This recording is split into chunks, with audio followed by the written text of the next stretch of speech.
Welcome to NuttieBuddie Sports.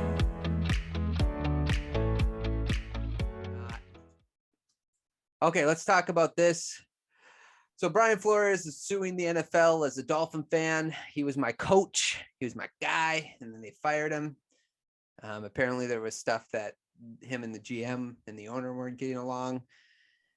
So I don't know. Like, okay, so I guess just to fill all the listeners in real quick. So basically he's suing the NFL because he believes he's been mistreated because of his skin color. He was paid by the Dolphins, or he was bribed by the Dolphins to lose games his first year. He was given, I think they offered him $100,000 per loss.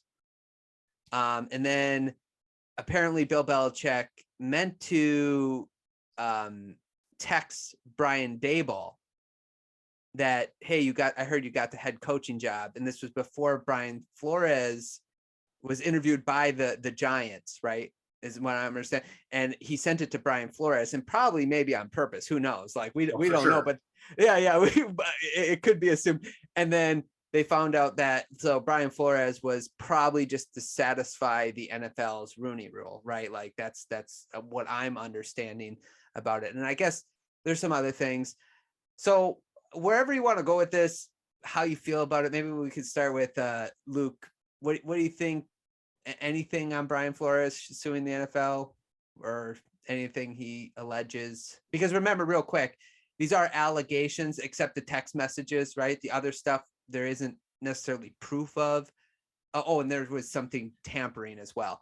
But so any thoughts, Luke, on the allegations? I think I have a lot of thoughts on it, but it's hard because we don't have the whole story yet. Even today I saw I think it was just one of his lawyers or whatever lawyer said that there's going to be more coming in the next few days. So to make these allegations, to go with the race thing, to bring that up, you would have to think there's some pretty strong evidence that he has to be, just because that's basically career suicide, right? To be a head coach and to start claiming that all these teams, the NFL, he's being treated. It's a situation that all these teams are not going to want. The owners are not going to want to put themselves anywhere near, right? So to go out and make those claims, I would think he has some pretty strong evidence to do that.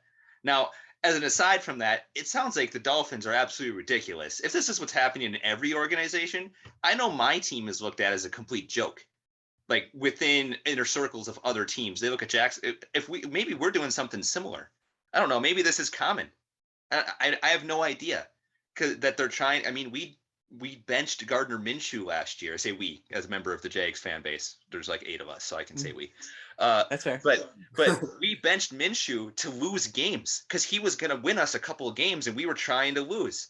We might have had something similar going with Doug Marrone, where he felt like he was in a spot where he had to lose, and Flores was like, "No, I'm going to go coach this team and do a better job." And props to him for being a good coach and getting the Dolphins to be competitive for a few years. I mean, the guy clearly knows what he's doing.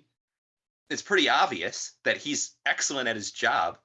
So if he feels like he's been mistreated and he has evidence to back it up and he's going the route that he is, I hope he does have that evidence because he is good at his job. And I want guys who are good at their jobs to do them and to have those opportunities rather than someone who's trash at their job like Urban Meyer, who gets thrown in. I would rather have Flores a billion times over before we have a guy like that. So that's some of my thoughts. I'll shut up. I can keep going otherwise, but no. Okay. So that's a good start. Avery, what do you think? I don't, obviously we don't know the facts of what happened entirely, and they're going to investigate into it.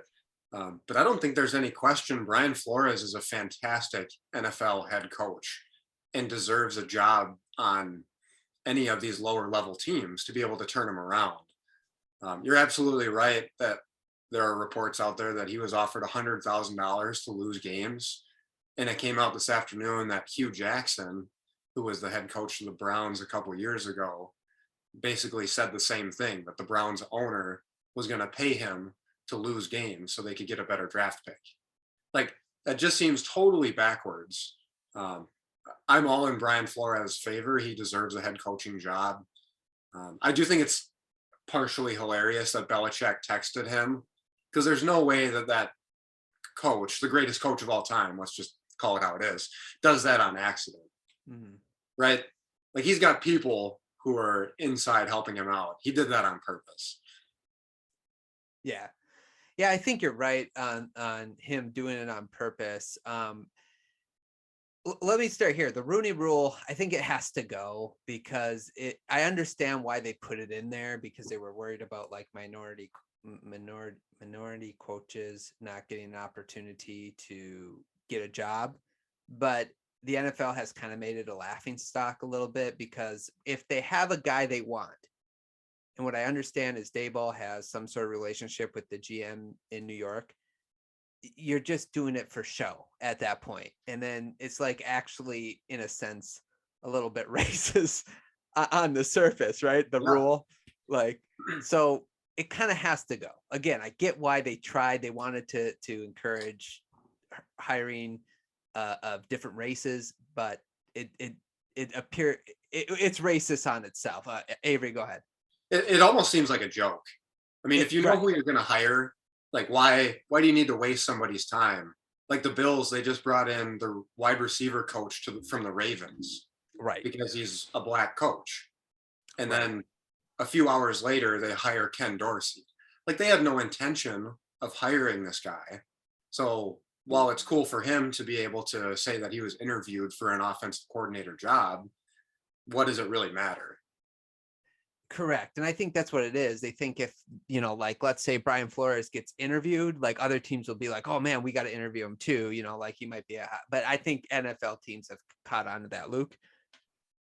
And I look at a guy like Byron Leftwich, who has shown himself to be a guy who's deserving of a job like any other. Take out the skin color and the whatever race, take that all out. This guy did a good job, was a great offensive coordinator when he had Jameis Winston as his quarterback, was even better with Tom Brady as his quarterback. This guy has shown that he knows what to do, and he deserves a shot at being a head coach, and he's getting a whole bunch of recognition for that. He's being interviewed, and he's going to it would take some sort of, my team's so stupid that they haven't hired him already, but someone will hire him. Right. And I don't think it has anything to do with his skin color. Correct. So we have gotten to that point where there are qualified candidates that are doing the right. They're going through. It has nothing to do with, well, we need to hire a guy because of, the percentage of this. No, he's the best guy for the job. And I think that's the way it was supposed to be all along. Now that the rule is being abused, you got to get rid of it. Like, it's just it's just there for show at this point. You can't have that. Like, because then you have stuff like this where it's ridiculous. They're literally wasting Flores' time as well as their own time. That's so dumb. That's ridiculous. Right. So in fairness to the Giants in this case, I understand what they did is a little crummy, but they had to interview someone, right? According to the Rooney Rule. So it was like, I guess even Denver was another team that Flores was going to go interview for or whatever. And they wanted Nathaniel Hackett probably to try to get Aaron Rodgers. There's probably something in the background going, but it's just like, it's now become like reverse of what they thought it was good to do at this point, I think. And so, yeah, I'm with you. Time to get rid of it. Avery? We're living in 2022. I mean, we're pretty forward thinking on the whole race thing. Like, you would think if you're deserving of the job, you're deserving of the job, regardless of your skin color. At least that's how it should be. And more than likely, it is that way.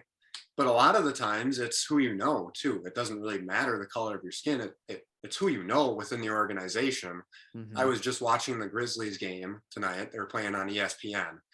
And they were saying that Taylor Jenkins got his start with the Spurs because his grandma knew somebody in the organization. Correct. And now he's a head coach for the Grizzlies. Like, without his grandma knowing anybody in the Spurs organization, he would have been nowhere. And you got to think that that's the case in a lot of these scenarios.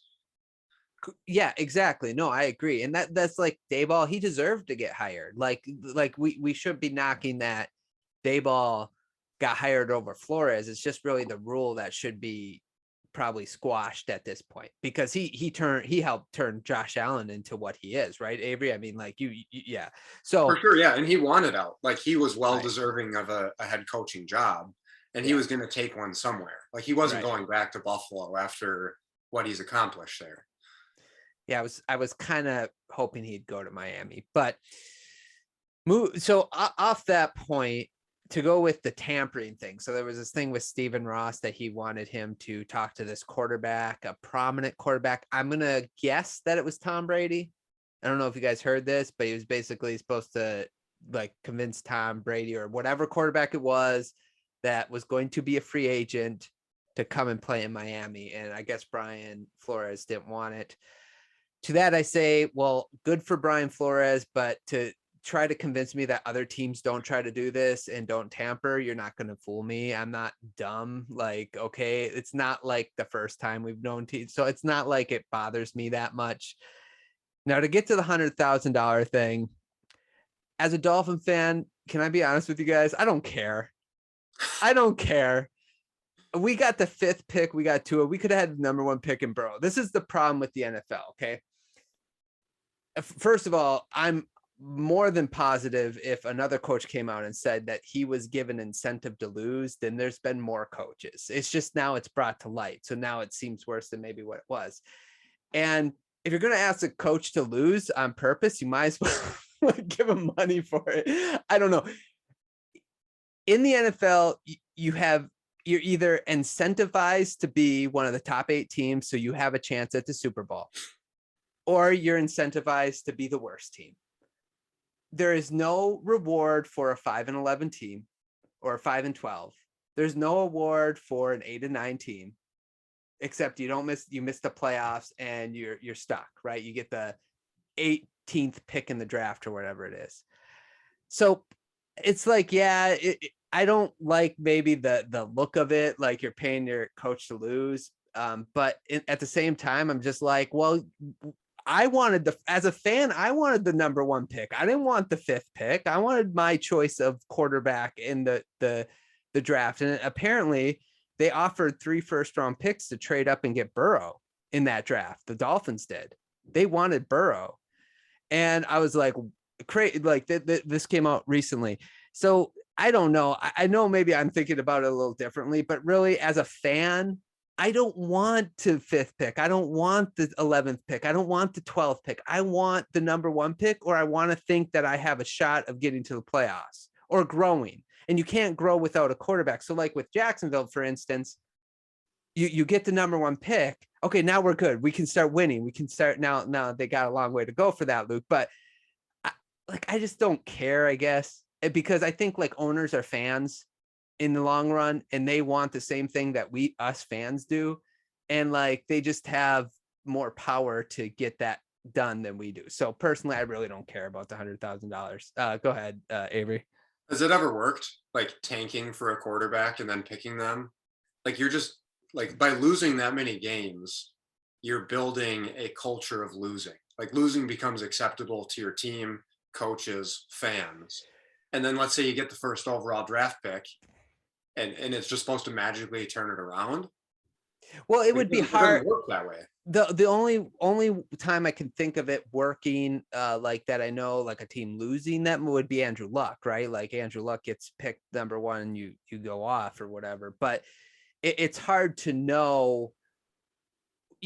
We'd have to go over each season and be like, okay, what's the potential that these teams actually tanked for that quarterback? Right? But the ultimate goal is to win a Super Bowl, right? That's the goal. Right. That's why you can't lose so many games to get your guy who's accomplished that by losing so many games. You're better off trying to build a winning culture, winning games, and then either getting a quarterback in free agency or trading for one or whatever, acquiring one in the draft and just putting him in a winning culture and organization. At least that's my opinion. No, I agree with you, but I think the point is that you made, which is important, is you need the quarterback first. So how many great or great elite quarterbacks actually make it to free agency? Like none, right? Like if they're worth any salt, they're not going to make it into free agency. Ryan Tannehill is like your best example of making the free agency, and he's probably never going to win a Super Bowl. Go ahead, Luke. I think to Avery's point that the culture thing, we will look at a quarterback as a bust if he doesn't come in and completely change a franchise, right? Like if that guy can't come in and make the team instantly or over a couple of years, make that team into a winning situation from losing, then it's like, oh, it's the quarterback's fault. He's not any good. He's not this and this and this, which is ridiculous when that team was, especially if it was a team that's literally trying to lose, surrounded by a bunch of guys who've accepted losing. I'm going to keep talking about my guys, of course, but I think of Jalen Ramsey, who had never been a loser his whole life. If you remember this, he was crying on the sidelines during a game because he hated losing so bad. He refused to accept to be a part of a loser, to the point that he threw a fit, and he's viewed as a diva or whatever because of him throwing a fit, but he got out of there because he couldn't take the losing culture and the upper management that was fine with it. They're like, oh yeah, we're going to keep doing this. He's like, no, we're here to win. Why aren't we trying to win more? And it's honestly, that's been a thing. Like, all of the winning players on our team are there, and then they're gone when they realize, oh, I'm surrounded by a bunch of people who their main goal is not to win. Their main goal is to run a franchise. They're not trying to win. They hope to win, but the winning is always something that's far off in the distance. They want to win now, and those guys deserve to go somewhere good. And I feel like that's a culture that can't change just by drafting first overall. That's how I saw it last year, but I felt that way before that. Go ahead, Avery. I'm not going to try and throw shade at either of your organizations. I'm really not here. But you can, though. Both of your teams have tanked to draft a quarterback in the first round numerous times, right? Well, no, that's the problem. My team organizations haven't tanked to do that. So the last time, well, you tanked for Tua. That was the year that Brian Flores won more games than he should have. But you still ended up with Tua. Yeah, but they wanted Burrow. That's what I was saying. They offered 3 first-round picks. Just to get my Burrow. team, Avery, not Ryan's team. Ryan's team's trying to be competent. At least his coach was. His team wasn't, but his coach was trying to be competent. My team was not trying to be competent. And then the other time in which the Dolphins should have tanked was when they started off like 1-7, and then they ended up 6-9, and they got Ryan Tannehill instead of Andrew Luck. Yeah, but even so, Andrew Luck didn't win a Super Bowl. Right, but he was a far better quarterback than no question. We got. Yeah, no question about it. Well, and that's the thing is it starts with the quarterback, right? You need that quarterback. So I agree with you guys as far as the culture of winning or losing. You don't want to set up a culture, but one season typically will not set that culture. It's if you keep losing regardless, right? So like the first season of any rebuild, you expect sort of a losing culture in the sense that you're rebuilding, you're putting in your own scheme, you have a ton of young players. So it's not like you expect a ton of success the first season. It's seasons after. And here's the thing. You tell me I have Joe Burrow on my team the last 2 years versus what I had between Tua and, Brissett and Fitzpatrick, even though Fitzpatrick was fine. I think we make the playoffs the last 2 years with Burrow, the way he played in Cincinnati. So I could see like both sides of the argument. Like the Dolphins, I'm not saying that we would have beat the Bills, Avery. Don't get me wrong. I'm not saying that we wouldn't have beat the Bills, but could we have beat Jacksonville this year if we had Burrow instead of Tua? If you watch the way Tua played, yeah, it wasn't that great. So my larger point is like, I get both sides, but the fact that like, I feel like there's things that go on in the NFL that we probably don't know about that every organization's part of. And to purposely lose, I would rather have that than because again, in a first year of a rebuild, what's the benefit of being 5-11? You get the third best quarterback in the draft. That's what you get. Avery, go ahead. Yeah, I agree with what you're saying. I think to the point of paying a coach an extra $100,000 to lose, don't you think that's something you should bring up with him and like have a plan of action for a year or two and set that out in his like payment? Like pay him $6 million a year and just say, in that, I expect you to be terrible for the first year, right?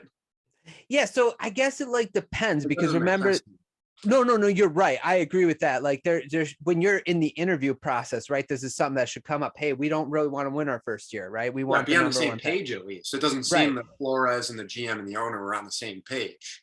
Yeah, so like it depends. Like I would want to know, like, did it get brought up in the interview, and then like Brian Flores was agreeable at first, but then he wasn't agreeable to it? Was it the opposite? Was it like in the middle of the season that Ross is like, no, we want the number one pick? Like there's a lot of things that we don't know, I guess, that I would like to be informed on before I make a decision. But the fact, like, hey, I know it stinks to lose, but I want you to lose because I want the number one pick. And I understand how it's horrible. So I'm going to give you $100,000 if you do lose each game. I guess I don't care. I'm like, okay, fine. That's whatever. I don't really care. Like, okay, well, give me the number one pick, Luke. Go ahead. The thing that I don't like about all this is that the fan base is expected to keep going to the games and paying and doing this stuff. And so, like, they're supposed, keep supporting our team. We're literally trying not to win. No one goes to these games wanting to watch your team lose. So the fact that that's supposed to be acceptable is very frustrating. I can tell you that I have been going to Jags games with my buddy Grant down in Jacksonville. We've been doing that on a fairly consistent basis. If you told me that we were trying to lose that whole time, I would personally, I didn't spend hardly any money, but if I was like a season ticket holder, I'd want my money back. That's ridiculous. I'm giving you money.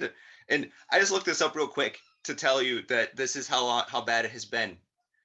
Total wins for my team per season, starting in 2009, 7, 8, 5, 2, 4, 3, 5, 3. That's total wins per season. 10 in 2017, 5, 6, 1, 3. That's ridiculous. The playoff 17 straight years. I don't want to hear it. I'm just saying that if they're trying to lose those games, at some point they're trying to only win 3 games a year, that if that's indeed a thing that they're rewarding, if this is, I don't know how widespread this is, who knows, right? If they've been trying to lose, why are the fans supposed to, the NFL makes so much money in, why are we, the fan base, just any of us, your Dolphins fan base, why are we supposed to pay money to these teams? How is that acceptable? That feels illegal. So here's the thing. As a fan, if you tell me I only have to endure 1 year of pain, right? Like 1 year of losing, and then I'll have like something to hope for, I'm good with that. It's like the Pistons, right? They get Cade Cunningham. I was happy they lost a lot of games last year. I watch Cade every day, and it's like, when they play, and I'm excited about it. Like, I get somebody to root for. Yes, we haven't been winning, but it's still exciting to watch this guy, and maybe he progresses into something, and then you get another guy possibly with him, depending on if they get another top 3 pick, which they're more than likely to get. But it's the same with the Dolphins. The problem with your organization, Luke, is that it's been miserable constantly. I don't know if that's on purpose. If 1 year my owner came up to me as a coach and been like, listen, if this 1 year you just lose so we can get the first round pick, number 1 pick, and we can get a franchise quarterback that we can have set up for 15 years, I'm okay with that. Now, constantly losing, absolutely not. Like, I'm not good with that. But the 1 year, because again, we don't award winning enough. And like, to me, winning should be awarded in the NFL. It's not. And I don't know how to fix it, but you don't get awarded unless, if again, you're a top team or you're the number 1 worst team in the league. So I don't know, but that's kind of how I feel about it. And I know I'm a little different than you guys on this topic, but I'm with you. I would rather tank for 1 season and have something to hope for, and know that that's what you're doing. Right. Yeah. So bad for 4 years straight and just have no clue what's going on. Right. So maybe really then what they weren't on the same page, and they should have been on the same page, whatever it is that they were trying to do as an organization. And clearly they weren't, because Brian Flores is complaining. The only question I have, and I'm not trying to be like, why does it come out after he gets fired? If he was truly upset about it, because I'm sure he lost 11 games, so he would have made $1.1 million extra. Extra. Did he complain back in 2019, or now that he's fired, he's complaining about it? Because it didn't hurt his resume. It actually helped his resume, the fact he won and he continued to win, right? So he should be hired. We all agree on that. But I do have a little bit of a problem that he comes out now and be like, yeah, they like, why? Go ahead, Avery. Is that what he's suing the NFL over, though? I mean, I thought he was just suing him for like the discrimination and like the Rooney Rule. That's what I thought too. But I mean, it came out from it. I don't know if he's like suing the NFL over that specific portion. Luke? That's where I think we have to wait and get the whole story, right? Because you can't know it.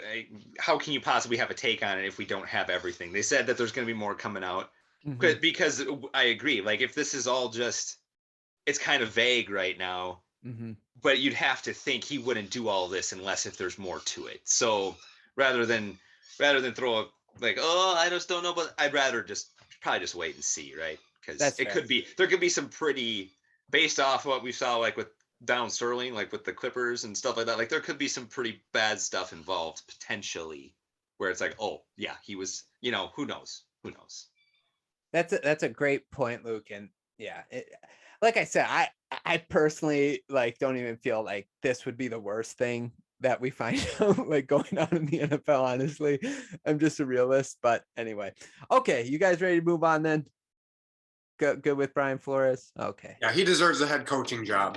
Agreed with that. Totally agree.